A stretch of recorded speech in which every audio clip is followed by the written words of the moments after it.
부동산 살 때 쓰는 자금 조달 계획서 때문에 걱정들이 많으신데요. 그냥 부동산 말만 믿고 괜찮겠지 하고 대충 썼다가 자금 출처 조사 대상으로 선정되시는 경우가 정말 많습니다. 실제 많은 사람들이 이걸 잘 몰라서 자금 출처 조사 통지서를 받고 저를 찾아오시는 경우가 정말 많으신데요. 오늘은 자금 출처 조사 대상이 어떻게 선정이 되고 어떻게 조사가 이루어지고 내가 조사를 받게 되면 어떻게 대응을 해야 하는지 어디서도 듣기 힘든 이야기를 쉽고 자세하게 설명을 드리겠습니다. 좋아요, 구독 눌러주시고 주변 분들에게 많이 공유해주세요. 절세는 임수정.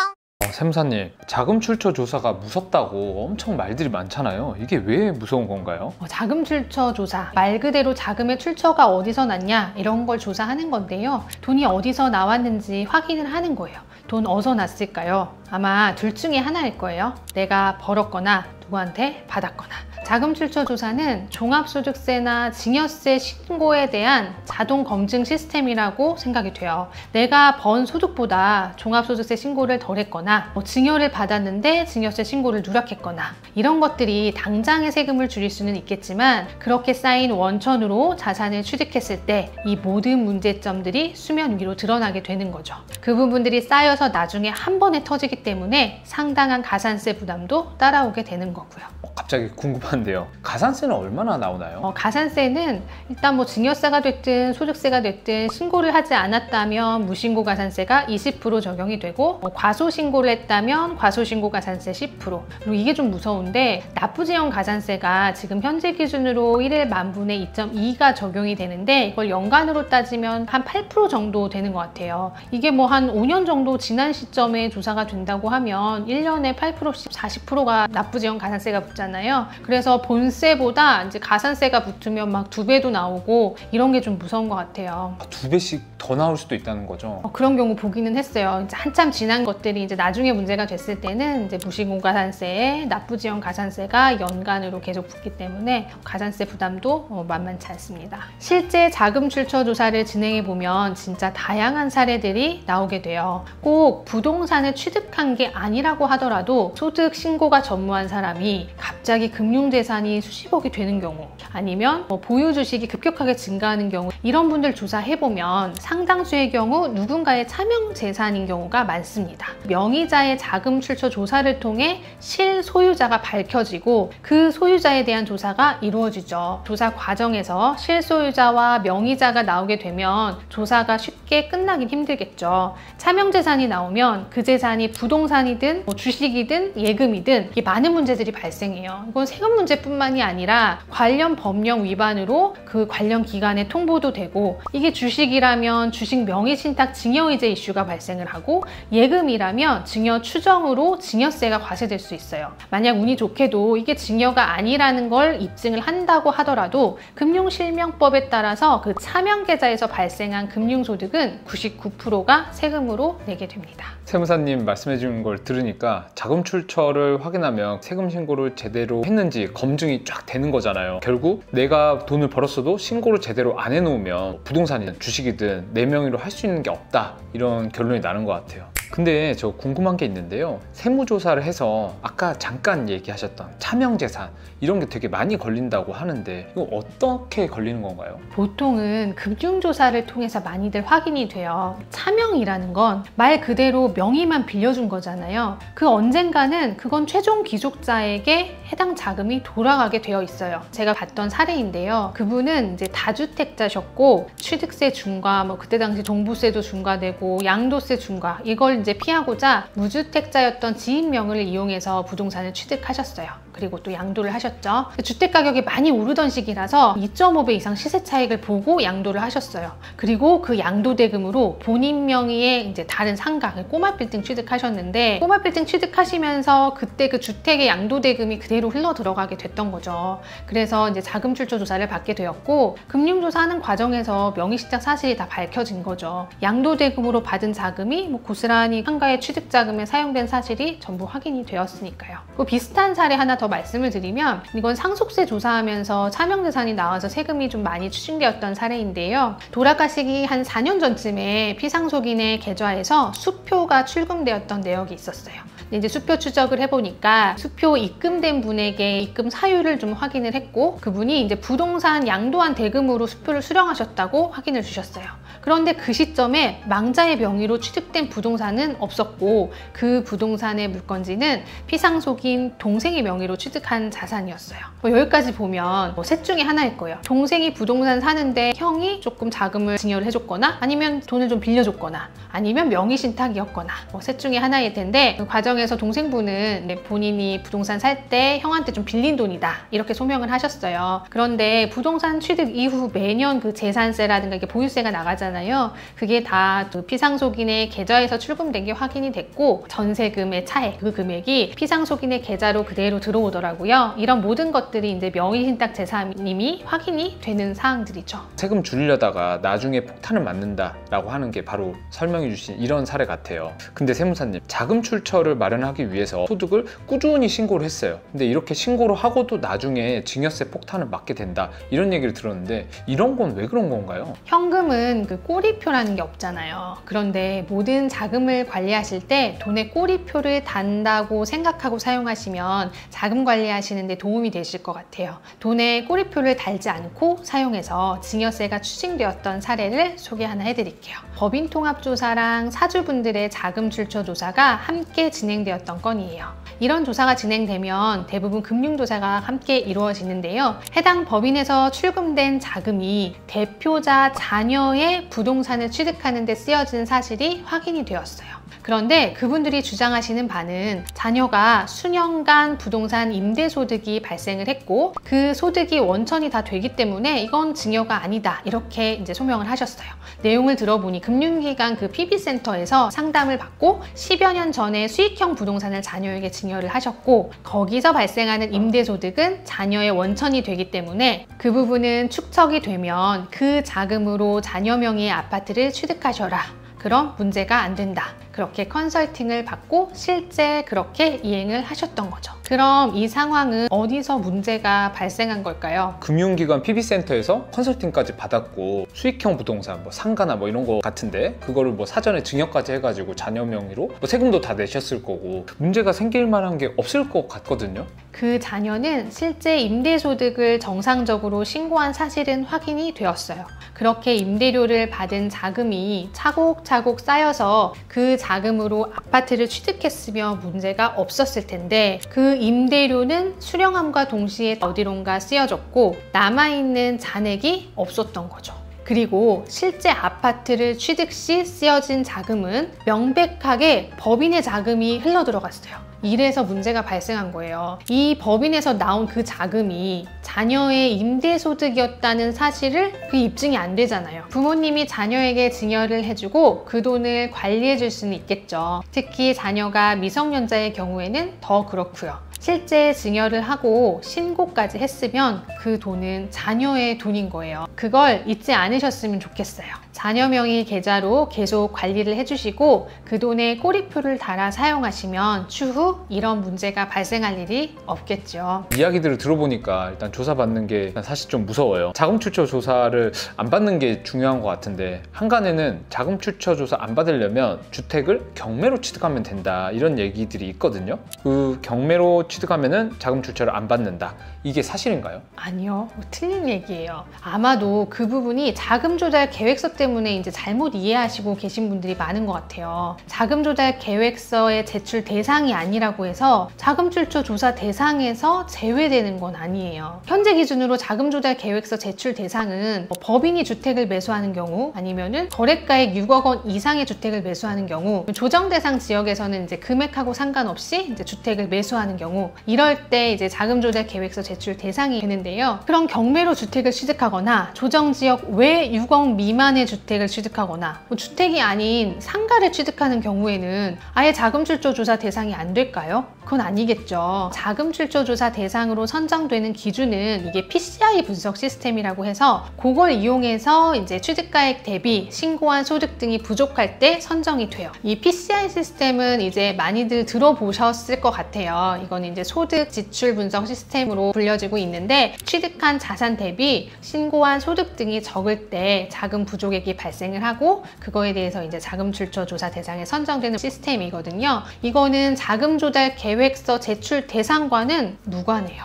물론 자금 출처 조사 대상에 선정되는 사유는 여러 가지가 있고 그중 하나로 자금 조달 계획서를 제출했는데 확인이 필요해서 세무서의 자료가 이건되면 조사 대상이 선정되는 경우도 당연히 있어요. 자금 조달 계획서 제출 대상이 아니더라도 조사 대상은 될 수 있는 거죠. 이거를 좀 헷갈리시면 안 되실 것 같아요. 그러면 6억 이하의 주택을 취득해도 조사를 받을 수 있다는 거잖아요. 그럼요. 이거는 조정 대상 지역 외에 6억 이하 주택은 조달 계획서를 제출을 하지는 않지만 그분이 소득 신고를 한 게 하나도 없고 뭐 이랬을 때는 6억짜리 주택을 산다고 해서 자금 출처 조사가 안 되는 건 아니죠. 그래서 조사가 이루어지기도 해요. 그런 분들이 세무사님한테 오는 경우도 있나요? 있죠. 그리고 지난번에도 경매로 이제 잠실에 있는 아파트를 좀 취득을 하셨는데 그것 때문에 이제 자금 출처 조사 대상에 선정이 돼서 오셨어요. 근데 본인도 그렇게 얘기하시더라고요. 경매로 취득해서 조사 대상에서 빠지는 줄 알았다. 근데 아니라는 거죠. 그분은 진짜 경매로 취득해가지고 나는 조사 대상 아니야 라고 굉장히 마음 안심하고 좋아하셨을 것 같은데 그 통지서를 받고 진짜 철렁하셨을 것 같아요. 근데 이미 이렇게 통지서를 받았어요. 그럼 조사가 시작된 거나 마찬가지인 것 같은데 이게 뭐가 달라질 게 있나요? 100%는 아니지만 뭐 가이드를 드릴 수는 있겠죠. 사실 조사의 핵심은 따로 있거든요. 그 부분도 준비를 했고 뒤에서 설명드릴게요.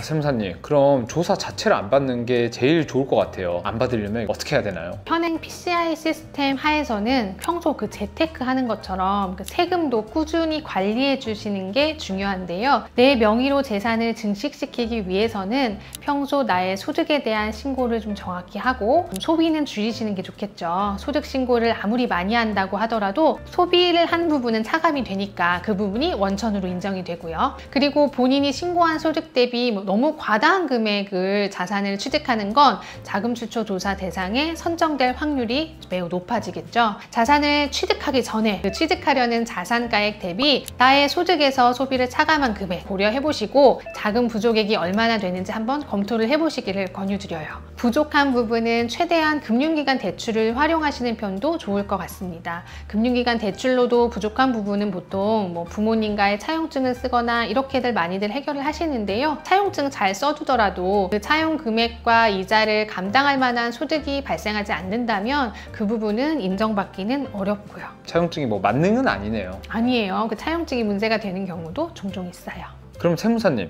자금 출처 조사 어떻게 시작되나요? 통상적으로 자금 출처 조사는 사전 통지서가 그 조사 착수일로부터 20일 전에 등기로 발송이 돼요. 그 사전 통지서를 잘 보셔야 돼요. 거기 보면 조사 대상 기간과 조사 기간이 이렇게 기재되어 있거든요. 언제부터 조사를 시작하고 몇 년도분이 조사가 되는지 있으니까 체크를 한번 해보시고 조사 대상 기간의 자금 운용액과 원천액을 미리 좀 파악을 해서 자금 부족액의 규모를 알고 대비책을 세우시는 게 좋을 것 같아요. 근데 하나 궁금한 게요. 통지서가 날라온다는 건 어느 정도 혐의점이 확정돼서 날라오는 그런 분위기 같거든요. 그게 맞을까요? 네, 맞아요. 기본적으로 전산상 분석된 자금 부족액이 일정 금액 이상 되었다는 뜻이니까 어느 정도 혐의 금액이 산출되었다는 거예요. 그렇지만 그 분석 금액이 뭐 정확하게 일치를 하는 건 아니거든요. 그러니까 실제 조사를 진행을 해보면 대부분은 자금 부족액이 발생하는 건 맞고 조사 진행 시에 그 범위액을 좀 좁히는 게 관건이 될 수 있어요.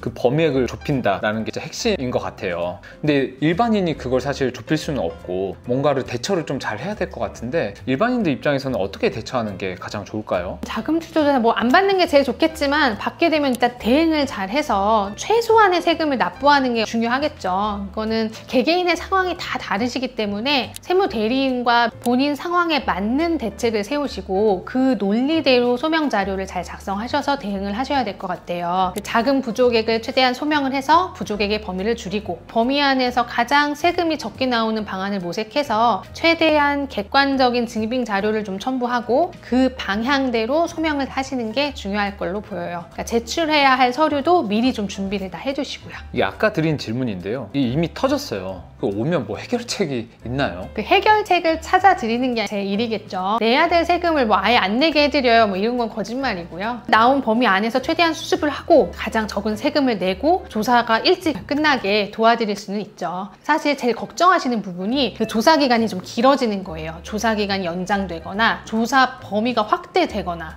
이러면 되게 힘들어요. 그러니까 조사를 받으시는 중에 막 어떤 분들은 살도 막 빠지시고 다크서클 내려오시고 뭐 이러시더라고요. 아무래도 신경이 많이 쓰이는 일이고 평소에 일어나지 않는 일이고요. 그래서 이제 조사가 길어지면 세금도 세금이지만 과정이 너무 힘들어요. 그래서 조사라는 건 가장 짧게 더 연장되지 않게 끝내게 하는 게 좀 중요한 걸로 볼 수 있을 것 같아요. 그리고 조사가 길어지면 제일 문제가 추가 조사가 생길 수도 있는 거거든요. 의뢰인에서 끝날 조사를 확대가 돼서 확장이 돼서 부모님까지 조사가 되거나 아니면 운영하시는 사업체까지 확대가 된다면 좀 문제가 좀 커지게 되니까 범위가 확대되는 걸 조사 범위 안에서 막는 게 중요하겠죠. 실제로 이런 식으로 부모님이나 사업체까지 확대가 되고 그러기도 하나요? 그럼요. 자금 출처 조사는 그 사업장까지 확대가 되는 일이 종종 있어요.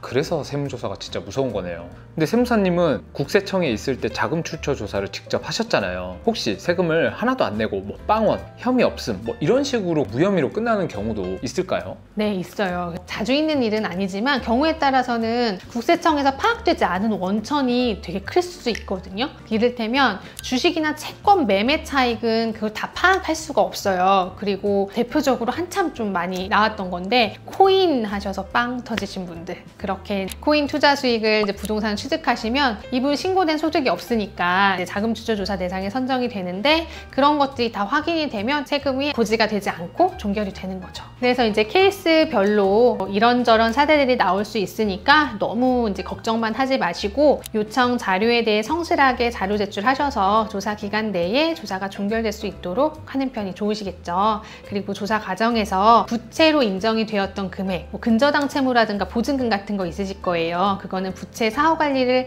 계속 진행하기 때문에 부채가 최종적으로 상환이 될 때까지 그걸 잘 관리하시는 것도 중요할 것 같습니다. 세무사님, 지금까지 일하면서 가장 뿌듯했던 기억나는 일이 있으신가요? 작년쯤이었나? 이게 조금 고령의 할머니가 오셨었어요. 이게 부동산 취득하신 분은 아니었고 금융거래가 너무 복잡하신 분이 있으셨어요. 사채업까지는 아닌데 이제 금융재산이 좀 많으신 편이라 돈을 좀 소소하게 빌리고 이자 같은 거 받으시고 이렇게 하시던 분이셨는데 다른 분이랑 뭘 같이 투자하고 하면서 돈이 막 섞였던 분이셨어요. 그래서 조사 대상으로 선정이 돼서 나온 케이스였어요. 근데 워낙 고령이시니까 몇 년 전 일이잖아요. 그래서 기억도 잘 안 나시고 자료 제출도 잘 안 되시고 그래서 진짜 좀 난감한 상황이었는데요. 이야기를 좀 차분히 들어보니까 뭔가 좀 해결책이 있을 것 같더라고요. 그래서 제가 이제 직접 거래하시는 은행이나 이런 데 직원분하고 다 통화해서 필요한 자료를 다 받았고요. 그거를 뭐 예전에 조사하듯이 금융 거래 내역을 다 하나하나 분석을 해서 그 건 바이 건으로 다 이제 뭐 인터뷰하고 하나씩 실마리를 다 풀어나갔던 경우가 있었거든요. 진짜 힘들었는데 결국 다 해결이 되고 종결이 잘 돼서 할머니가 진짜 고마워하셨어요. 저도 힘들었던 만큼 조금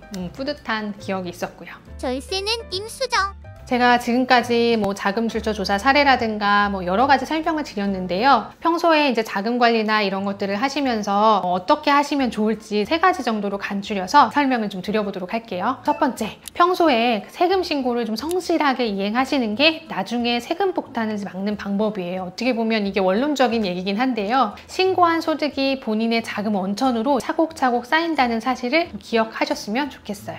두 번째, 부동산이든 주식이든 예금이든 차명으로 운용하지 않으셨으면 좋겠어요. 이게 문제가 커지고 본인 명으로 돌리는 과정에서 더 큰 문제들이 발생하게 됩니다. 당장은 해결책이 될 수 있다고 느끼실 수 있지만 추후 대부분 후회하실 문제들이 많이 발생을 하니까 그 부분도 유념하셨으면 좋겠고요. 마지막으로 돈에 꼬리표를 단다고 생각하고 사용을 하시면 좋겠어요. 기본적으로 현금에는 꼬리표가 없어서 그 돈이 그 돈인지가 확인이 안 돼요. 그래서 돈의 흐름에 대해 소명하시기도 힘들고요. 그렇기 때문에 불필요하게 자금이 막 수시로 왔다 갔다 하거나 뭐 그런 일은 좀 줄이시는 게 좋고, 자금 이동을 할 때는 그 명확히 소명 가능하게 뭔가 증빙을 좀 남겨주시는 게 좋습니다. 자녀에게 증여를 했다면 자녀의 자금이니까 자녀가 관리하는 게 사실 가장 좋아요. 근데 부모님이 관리를 해주신다면 그 자금이 부모님의 자금과 섞이지 않게 자녀 명의로 계속해서 운용해 주시는 게 좋다는 사실 기억해 주시면 도움이 되실 것 같습니다. 지금 자금 조달 계획서 작성을 앞두고 계신 분들, 혹은 자금 출처 사전 통지서 받으시고 좀 당황스러우신 분들, 미리 연락 주시면 제가 상담 통해서 해결책을 같이 찾아보도록 하겠습니다.